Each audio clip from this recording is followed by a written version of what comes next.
কোৰআন মজিদৰ বিষয়ভিত্তিক আলোচনা ও চৰ্চাৰ ধাৰাবাহিকতাৰ আজিৰ ৭২৫ নং খণ্ডটিৰ মাজলৈ প্ৰিয় দৰ্শকবৃন্দ আপোনালোক সকলোকে স্বাগতম জনাইছোঁ। আপোনালোক যিয়ে য'তে আছে সকলোলৈকে জনাইছোঁ শান্তিৰ হিয়া ভৰা অভিবাদন সালামুন আলাইকুম।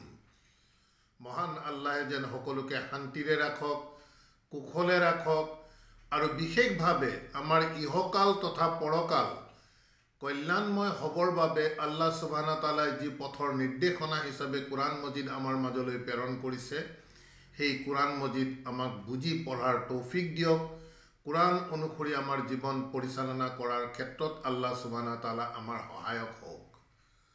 প্ৰিয় দৰ্শকবৃন্দ, আমাৰ একমাত্ৰ পথ নামৰ ইউটিউব চেনেলটিৰ মাধ্যমেৰে আমি বিগত সময়ছোৱাত এক অহৰহ প্ৰচেষ্টা কৰি আহিছোঁ যাতে আল্লাহৰ কিতাব মানুহৰ মাজত প্ৰচাৰ হওক, আল্লাহৰ বাৰ্তাৰ এক সজাগতাৰ সৃষ্টি হওক। যেহেতু আমি প্ৰত্যেকেই স্বীকাৰ কৰিব লাগিব আল্লাহৰ কিতাবৰ যি প্ৰায়োগিক দিশ, আল্লাহে যিসমূহ আদেশ নিষেধ আমাক এই কোৰআনৰ মাধ্যমেৰে কৰিছে সেই গৰিষ্ঠ সংখ্যক বিষয়ে প্ৰকৃততে আমি বহুতেই নাজানো। সেয়েহে প্ৰিয় দৰ্শকবৃন্দ, আমি এক ক্ষুদ্ৰ প্ৰচেষ্টা কৰাৰ চেষ্টা কৰিছোঁ যাতে আল্লাহৰ কিতাবৰ দৰ্শন মানুহৰ মাজলৈ বিয়পি পৰক, ইয়াৰ এক সজাগতাৰ সৃষ্টি হওক আৰু যাতে মানুহে আল্লাহৰ একত্ববাদক বুজি ইহকাল তথা পৰকাল সুৰক্ষা কৰিবৰ বাবে, সুৰক্ষিত কৰিবৰ বাবে যাতে মানুহে পৃথিৱীত থাকোঁতেই চিন্তা চৰ্চা তথা বিবেচনা কৰে। এনেধৰণৰ উদ্দেশ্য লৈয়ে প্ৰকৃততে আমি আপোনালোকৰ মাজলৈ আহি আছোঁ। কিছু স্পৰ্শকাতৰ বিষয় আলোচনা ও চৰ্চা কৰাৰ চেষ্টা কৰিছোঁ যাতে আপোনালোকেও ইয়াক লৈ বিচাৰ বিবেচনা কৰে। প্ৰিয় দৰ্শকবৃন্দ, আমি আগতেও কৈ আহিছোঁ আমি যিসকলে প্ৰকৃততে নিজকে মুছলিম বুলি দাবী কৰিছোঁ, আমাৰ পৰিচয় নিজকে মুছলিম বুলি দিছোঁ, তেনে গৰিষ্ঠ সংখ্যক লোক আমি এক খুব সংকটময় পৰিস্থিতিৰ মাজত আছোঁ। সংকটময় এইবাবেই আমি ক'ব বিচাৰিছোঁ যিহেতু আমি বহুতেই পৰম্পৰাগতভাৱে চলি অহা ধৰ্মীয় নীতিসমূহকে ইছলাম বুলি মানি লৈ আমি পৰকালৰ আশাবাদী হৈছোঁ আৰু সেই অনুসৰি আল্লাহৰ কিতাবৰ বাহিৰৰ পৰম্পৰাগতভাৱে চলি অহা মানুহৰ দ্বাৰা সংকলিত, মানুহৰ দ্বাৰা ৰচিত বিষয়কে আমি ইছলাম বুলি বিবেচনা কৰি আমি চলি আহি আছোঁ, পৰম্পৰাগতভাৱে চলি আহি আছোঁ। আমাৰ বাপ দাদাৰ দিনৰ পৰা এনেধৰণেই চলি আহিছে। কোৰআনৰ দৰ্শন অনুসৰি প্ৰিয় দৰ্শকবৃন্দ, এনেধৰণৰ বাপ দাদাৰ পৰম্পৰা অনুসৰণ কৰা বিষয়টো মাৰাত্মক, এক ভয়ানক বিষয়। কোৰআনৰ দৰ্শনে আমাক আদেশ কৰিছে বাপ দাদাৰ পৰম্পৰা ত্যাগ কৰি আল্লাহৰ কিতাবৰ মাজলৈ আহিবলৈ। আমি যি প্ৰচলিত ধৰ্মীয় বিষয়সমূহক ইছলাম বুলি ভাবি আহিছোঁ, তেনে গৰিষ্ঠ সংখ্যক নীতি নিয়ম বিধানেই প্ৰকৃততে আল্লাহৰ কিতাবত বিচাৰি পোৱা নাযায়, অৰ্থাৎ আল্লাহৰ দ্বাৰা আদেশাকৃত, নাজিলকৃত নহয়। আৰু আল্লাহে আদেশ নকৰা বিষয়ক যদি আমি গোটেই জীৱন ইবাদত হিচাপে পালন কৰি আহোঁ, তেন্তে আল্লাহৰ কিতাব অগ্ৰাহ্য কৰাৰ অপৰাধত যে আমি ভয়ংকৰ শাস্তিৰ সন্মুখীন হ'ব লাগিব তাত কোনো সন্দেহ নাই। আল্লাহৰ মনোনীত ইছলাম, আল্লাহে কোৰআন মজিদত কৈছে ইন্না দীনা ইনদাল্লাহি আল ইছলামা, আল্লাহৰ ওচৰত যি মনোনীত দিন, মনোনীত জীৱন ব্যৱস্থা, সি হৈছে আল ইছলামা, অৰ্থাৎ আল্লাহৰ বিধি বিধান, আল্লাহৰ কিতাপৰ ওপৰত সমৰ্পিত হৈ সেই অনুসৰি নিজৰ জীৱন পৰিচালনা কৰাকেই প্ৰকৃততে ইছলাম বুলি কৈছে। এতিয়া আমি গৰিষ্ঠ সংখ্যকেই প্ৰকৃততে আল্লাহৰ কিতাপত কি আছে আমি নাজানো, তেন্তে আল্লাহৰ মনোনীত ইছলাম আমি কেনেকৈ জানিম? যেহেতু আমাৰ সমাজত কোৰাণ গোপন হৈ আছে, আমাৰ সমাজত প্ৰচাৰ হৈ থকা বিষয়সমূহ আল্লাহৰ দ্বাৰা নাজিলকৃত নহয়, বৰং আল্লাহৰ কিতাপৰ বাহিৰৰ পৰম্পৰাগতভাৱে চলি অহা ধৰ্মীয় নীতি, সেই নীতিসমূহকে আমি পালন কৰি নিজকে খুব ধাৰ্মিক বুলি ভাবি পৰকালৰ আশাবাদী হৈ থাকি যাতে আমি বিপদত পৰিব লগা নহয়, সেই উদ্দেশ্যৰে প্ৰকৃততে আমি আল্লাহৰ এই বিষয়সমূহ আপোনালোকৰ মাজলৈ উপস্থাপন কৰাৰ চেষ্টা কৰি আহিছোঁ, যাতে আপোনালোকেও ইয়াক লৈ বিবেচনা কৰে। আমাৰ গৰিষ্ঠ সংখ্যকৰে আশা মৃত্যুৰ পিছত বেহেস্ত নচিব হোৱাৰ, অৰ্থাৎ বেহেস্তি হোৱাৰ আমি গৰিষ্ঠ সংখ্যকেই আশা কৰোঁ। পৰম্পৰাগতভাৱে চলি অহা ধৰ্মীয় নীতিৰ ওপৰত আমি যিসকল আছোঁ, আমাৰ অন্তিম আশা হৈছে বেহেস্ত।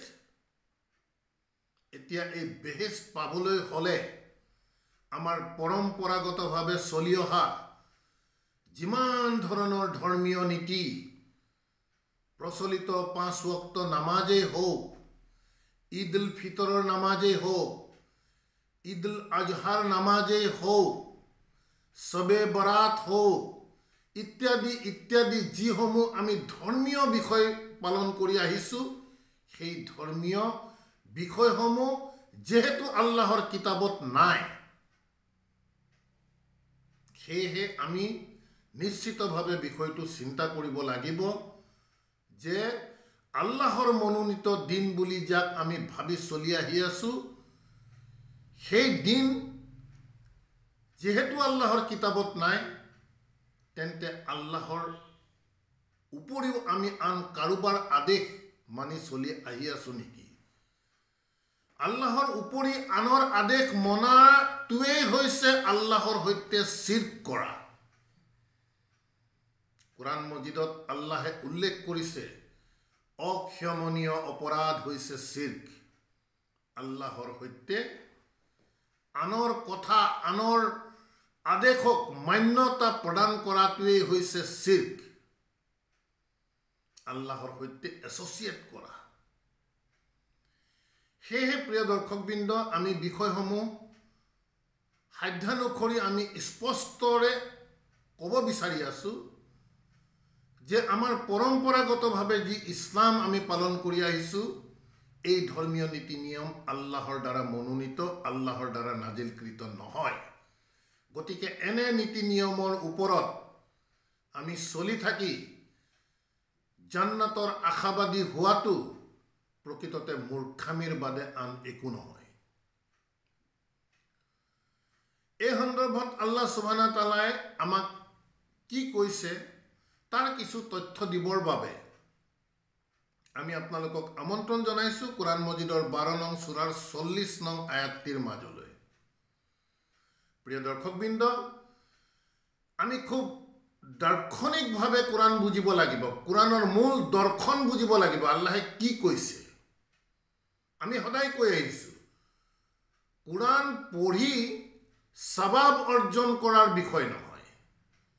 কোৰাণ হৈছে পঢ়িব লাগিব, ইয়াৰ মূল দৰ্শন বুজিব লাগিব, তাৰ ওপৰত আমি সমৰ্পিত হ'ব লাগিব আৰু সেই অনুসৰি আমাৰ জীৱন পৰিচালনা কৰিব লাগিব, তেতিয়াহে আমি ইনশাআল্লাহ জান্নাতৰ বাসিন্দা হ'বলৈ পাম।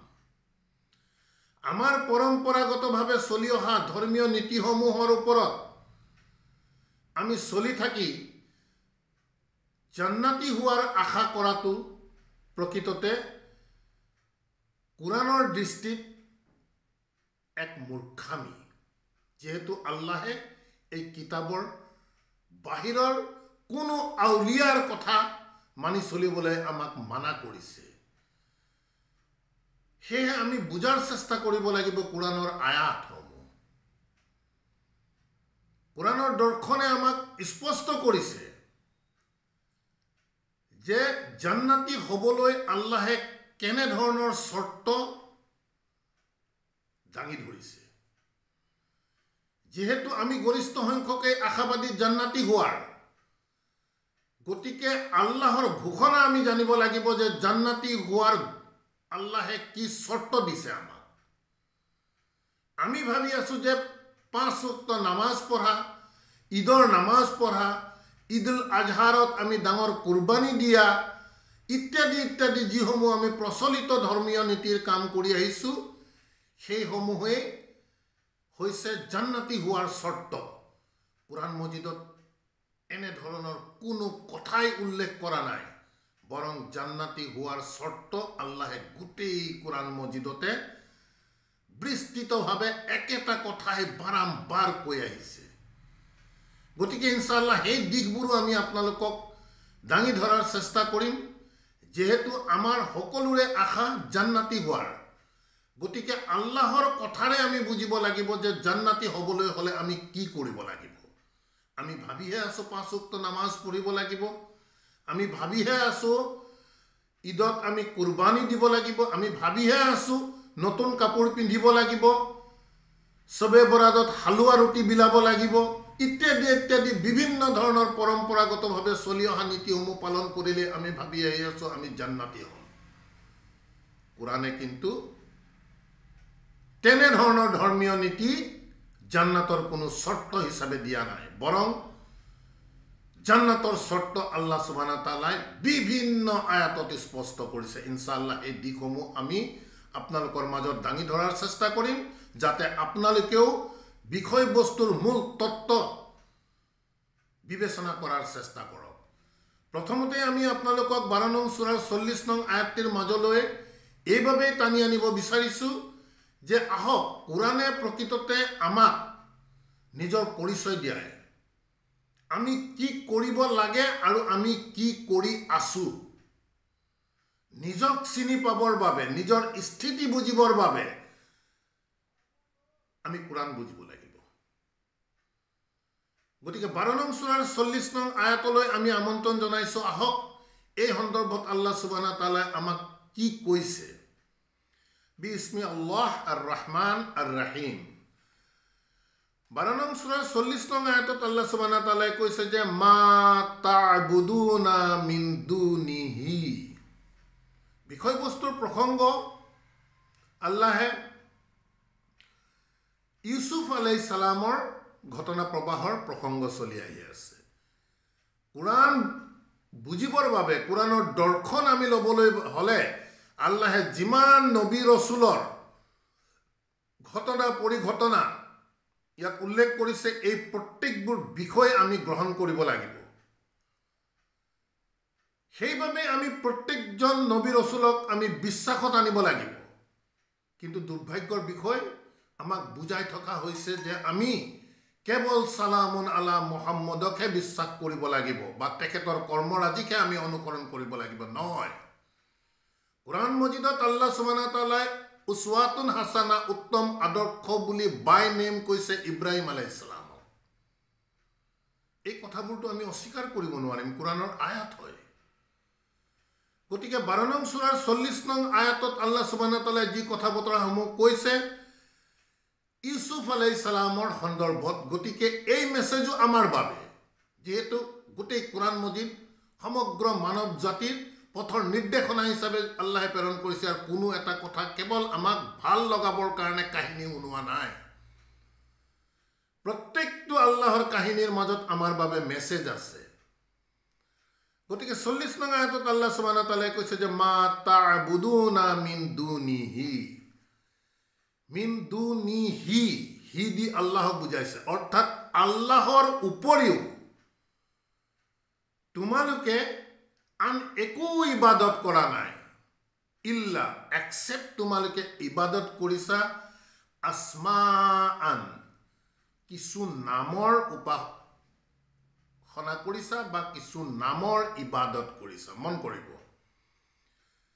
আল্লাহে কৈছে যে আল্লাহৰ উপৰিও বুলি কোৱাৰ লগে লগে কোৰআন মজিদৰ বাহিৰলৈ গুচি যাব বিষয়টো।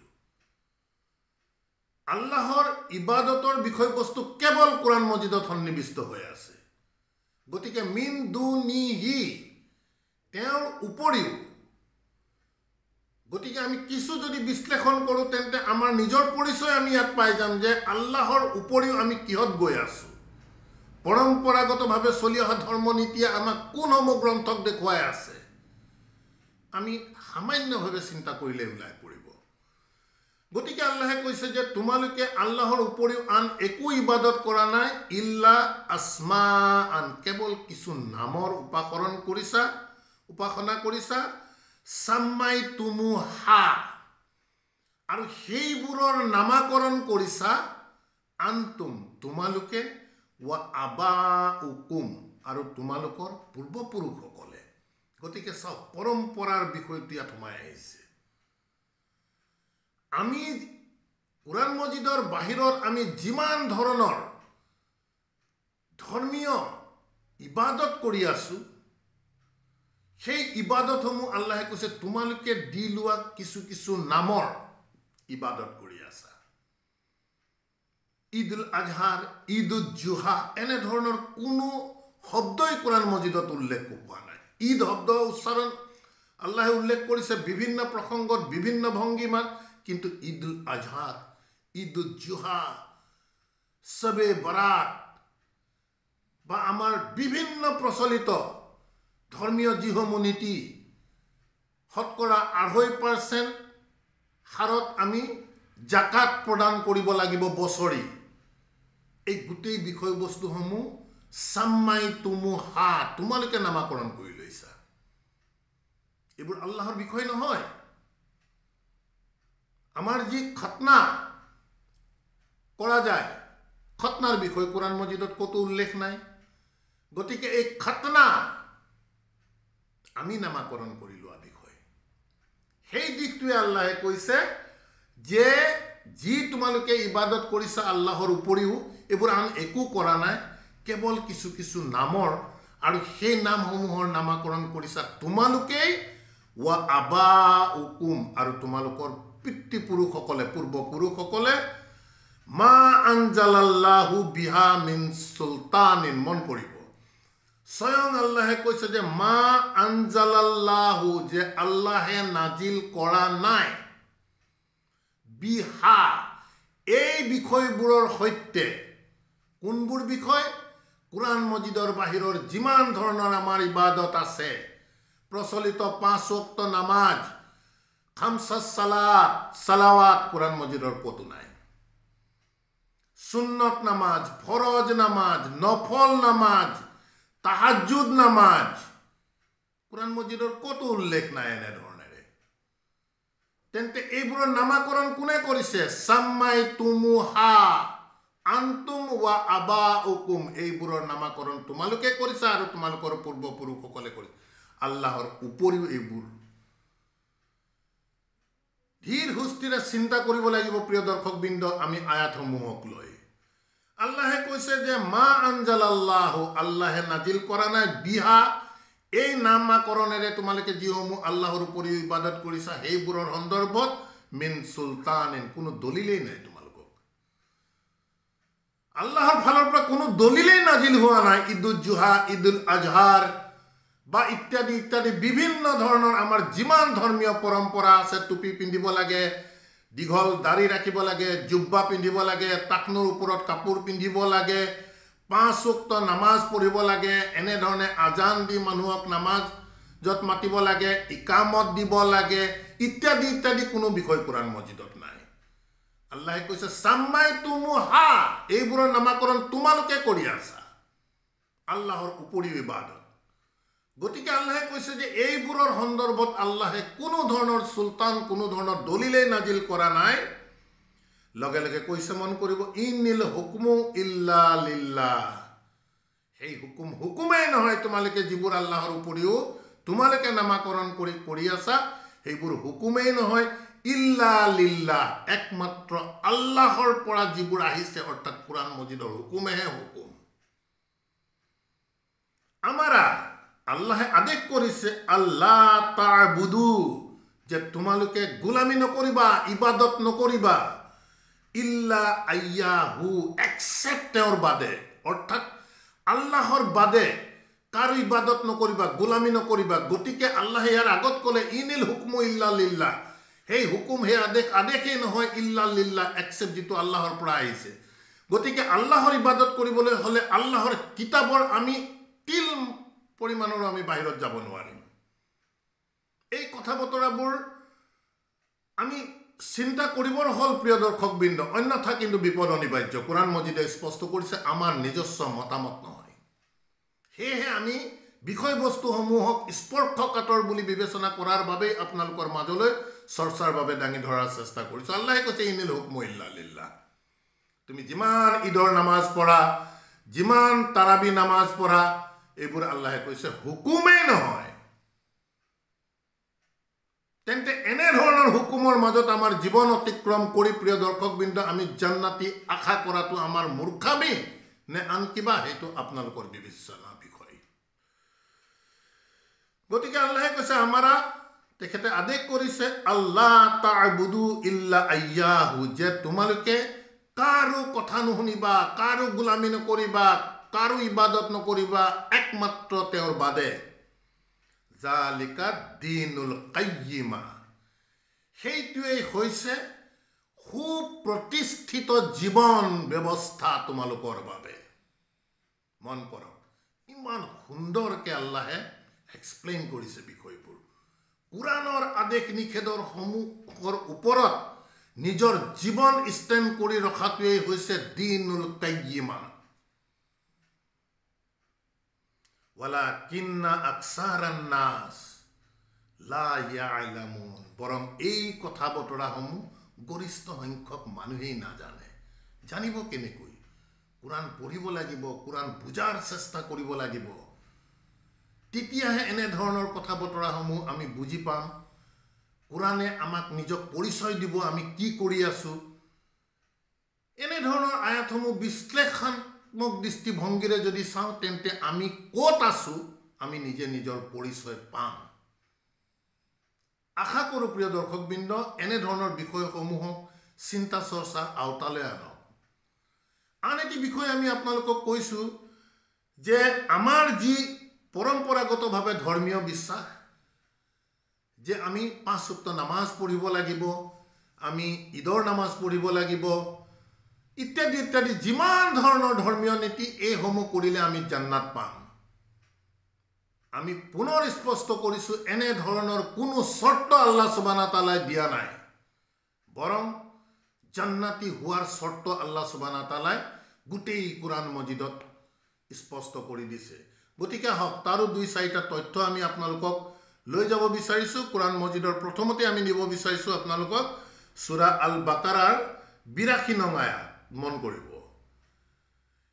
82 নং আয়াতত আল্লাহ সুবহানাহু ওয়া তাআলাই কৈছে ওয়া আল্লাযিনা আৰু যিসকলে আমানু যিসকলে বিশ্বাস আনিছে প্ৰাথমিক শৰ্ত বেসিক বিষয়টো হৈছে যে আমি পৰকাল অদৃশ্যৰ বিষয়সমূহ আল্লাহৰ ওপৰত আমি গভীৰ বিশ্বাস কৰিব লাগিব এইটো হৈছে ফাৰ্স্ট এণ্ড ফৰমোষ্ট ফান্ডামেন্টাল কন্ডিশন আমানু তাৰ পিছত ওয়া আমিলুস সালিহাত দ্বিতীয়টো কথা হৈছে প্ৰথম বিশ্বাস তাৰ পিছত ওয়া আমিলুস সালিহাত নিজৰ পৰিশুদ্ধিৰ আমল কৰিব লাগিব মন কৰিব ইসলাহ কৰিব লাগিব অৰ্থাৎ কোৰাণ মজিদ পঢ়ি আমি কোৰাণ মজিদৰ বাহিৰৰ যিমান ধৰণৰ আল্লাহৰ বাহিৰৰ কথা বতৰাসমূহক আমি পৰিত্যাগ কৰি আমি ইসলাহ কৰিব লাগিব আৰু আল্লাহৰ কথাৰ ওপৰত আমি ষ্টেণ্ড কৰিব লাগিব হেতুৱে হৈছে আমলে সালেহ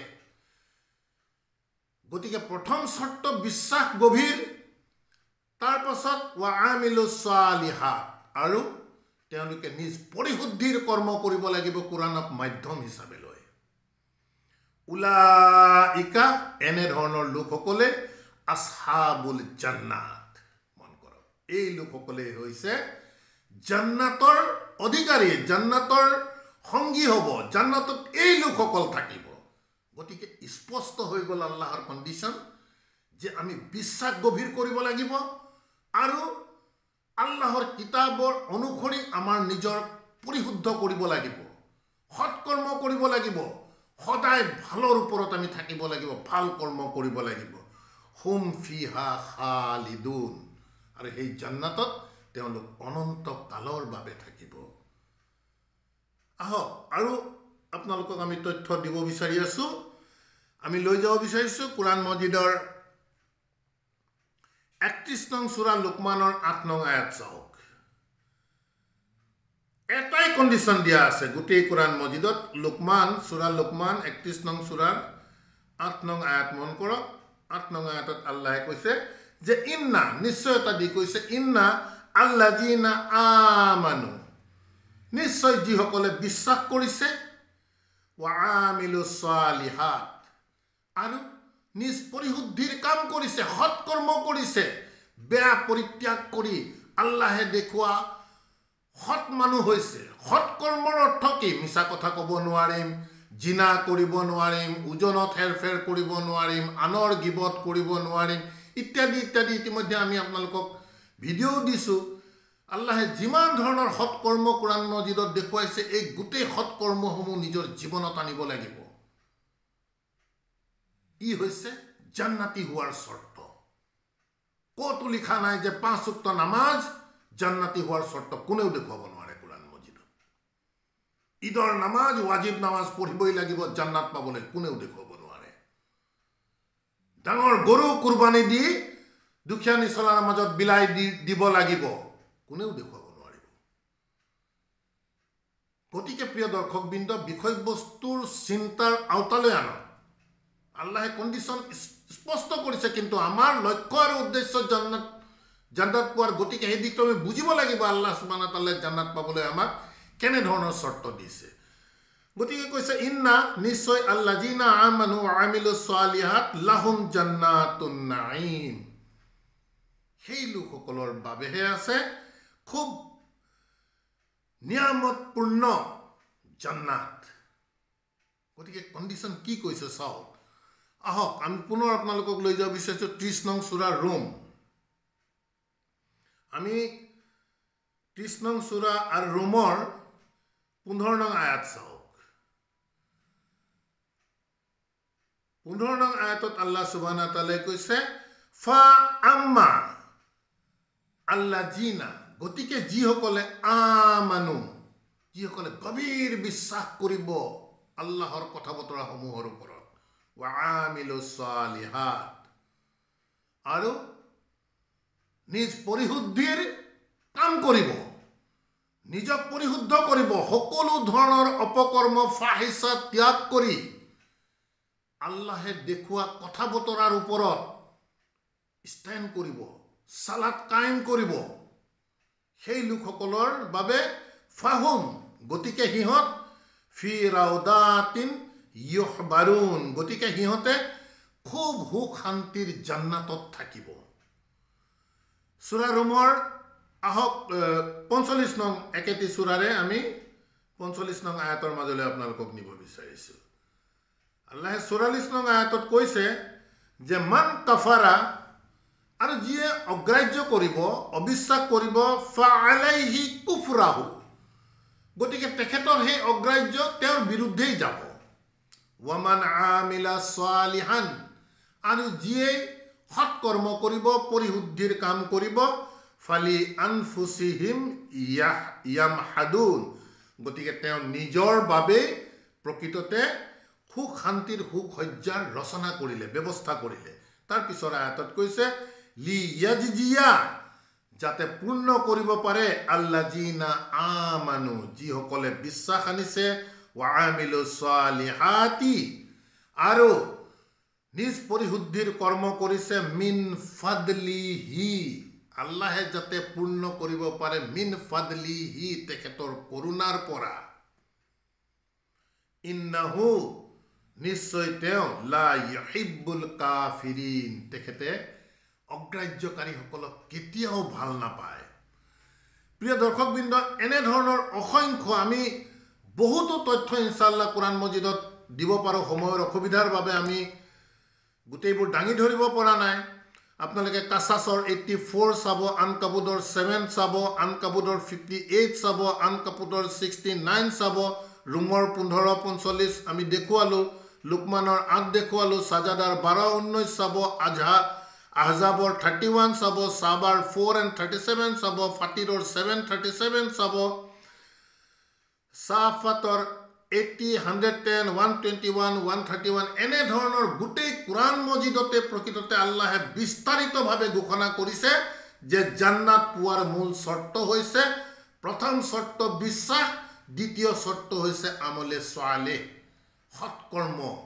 নিজক পৰিশুদ্ধি কৰিব লাগিব, সকলো ধৰণৰ বেয়া বিষয়বস্তুক পৰিত্যাগ কৰি সৎ পথত সৎকৰ্মী হ'ব লাগিব, মহসিন হ'ব লাগিব।